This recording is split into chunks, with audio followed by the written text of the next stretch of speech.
Hey everybody, Signa here with the Bullish Bears. I want to introduce you to video 4 of building a trading plan. In this video we're going to talk about your trading time plan. So on the time frame that you trade, it's very critical. And before I get into that, I want to make sure that you understand that there are other videos in this series. So I started out with a pretty good background video on what we were going to try to accomplish, covering all of these things here that you see on this list. And since that first video, I've made one strictly on account sizes and then on your trade goal. Now we're covering trading time frame.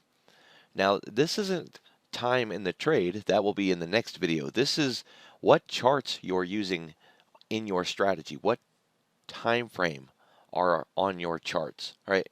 And that doesn't have to necessarily be time either. It could be a tick chart. But we need to determine and establish what time frame you're trading in or what you're using when you're looking at your charts. I don't know how a Renko chart works because I don't have that in Thinkorswim, but I've seen them. I don't use them. But you could be trading Renko, monkey bars, you could be trading tick charts or time-based charts like a 5-minute chart or a 1-day chart, a 5-hour chart, whatever it is that you're trading. It needs to fit your trading goal. Developing some very strict rules when it comes to the time frame you're trading can make or break your strategy. The reason for this is I think a lot of traders completely ignore the higher time frame, and that's a mistake no matter what you're trading or how you're trading it. I'll give you some really great examples. When you start getting into a monthly chart and a weekly chart, you really get an opportunity to identify various price structures that could impede your price movement. You might not even know that there's something there that price could hit if you had not gone to the higher time frame and identified where those levels could be.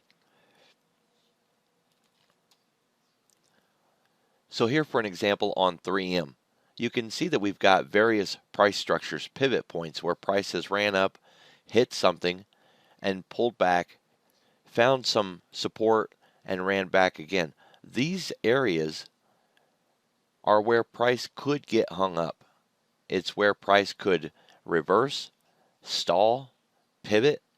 You can find those areas and lay them out really nice with Fibonacci, or just by going in and drawing out your trend lines, identifying those various levels of support and resistance. Price will interact with its previous areas. This gives you a great opportunity to identify where price could get hung up.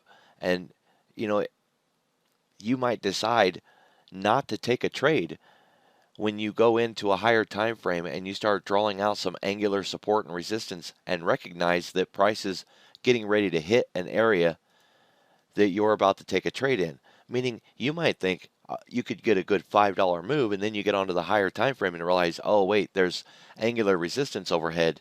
This probably won't go more than $1.50 before it hits that.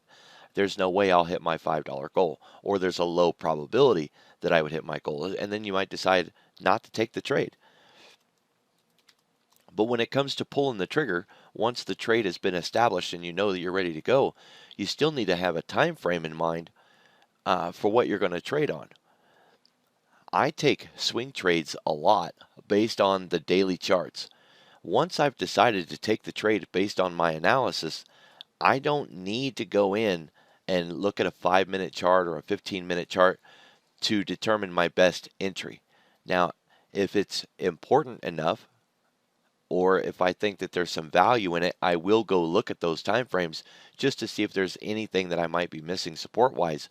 But most of my swing trades are developed based on the monthly, weekly, daily, 4-hour, 2-hour time frames, and I'll analyze all of those.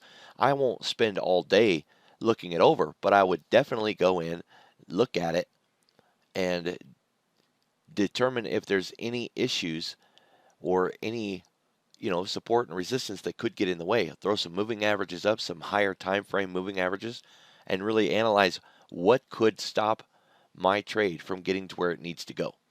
So when you're trading, you're building your trade strategy or your trading plan, you need to determine what time frames are going to be appropriate for you and always use them for that strategy. Now, like I said, I trade after I analyze 5 different time frames. That's my rule for my swing trades. I don't do that, on my intraday futures trading.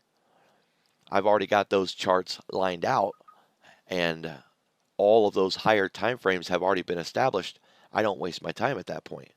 I already have everything that I need. But your trade time frame is critical. You have to take the opportunity to choose what is appropriate and then build your charts out matching that time frame.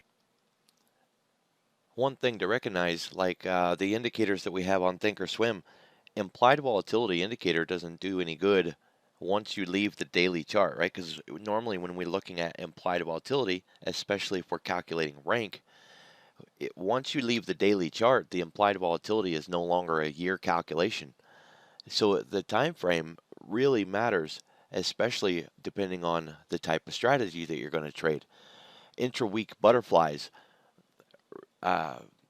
you might want to identify the various price structures and price levels on a 4-hour or a 2-hour chart, but you have to have these data points written down. You have to know what time frames are appropriate, and not only which ones are appropriate, but which ones do you not want to use, right? This logic and this criteria matters a lot. It matters when it comes to scanning for your trades.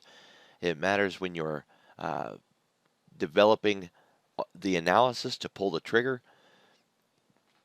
Taking the time and the opportunity to very specifically write down and determine what time frame you want to use is critical. I know it seems very simple, very basic, like, oh, well, it doesn't matter. I'll just look at these time frames. It's what I always do. I don't need to put that into the plan. You really should take that opportunity to put it into the plan. Time frames also deal with dividend, ex-dividend, earnings announcements. All of those are time-based.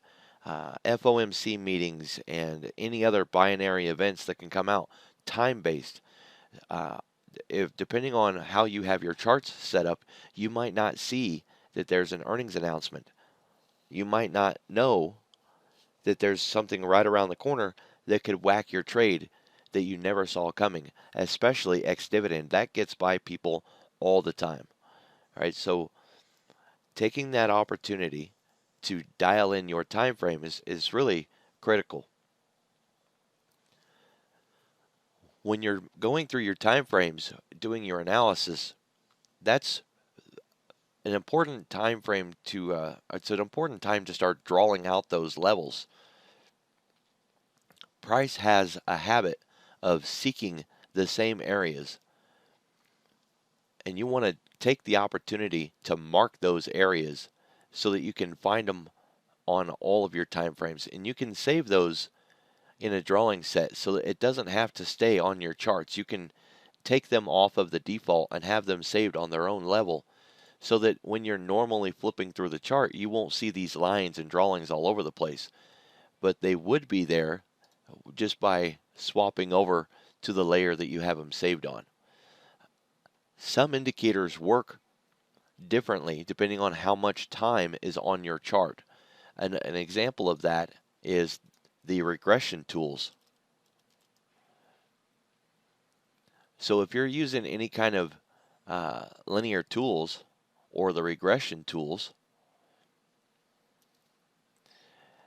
these can really act differently depending on what time frame you're on, and it can really mess up your analysis.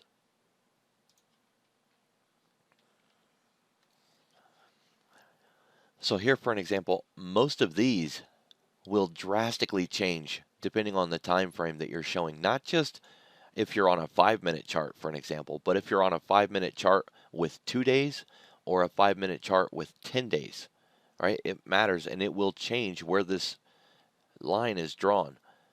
I'll give you an example of this. Here is a 5-day, 5-minute chart, and you can see that it's coming right into this area here. Now I'm going to leave it on 5 minutes, but I'm going to change the days. And now you can see it's no longer going through this area. Now it's going through this area. All right. That might not seem like much, but it can be the make or break moment that could define whether you take a win or a loss. And this is only one example. There are many different indicators that are affected by how much time is showing on the chart, like the price channel or the standard deviation channel. This does not know anything other than how much time back it's calculating. So the time frame matters, but the time showing matters also.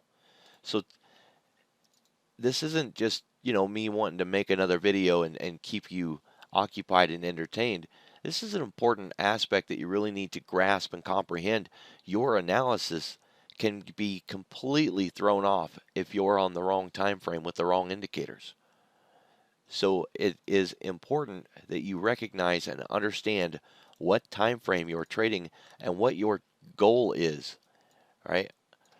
Implied volatility, like I was saying, if you're looking to do premium trades, you don't want to know the volatility, the implied volatility on a 4-hour chart. That doesn't do you any good, right?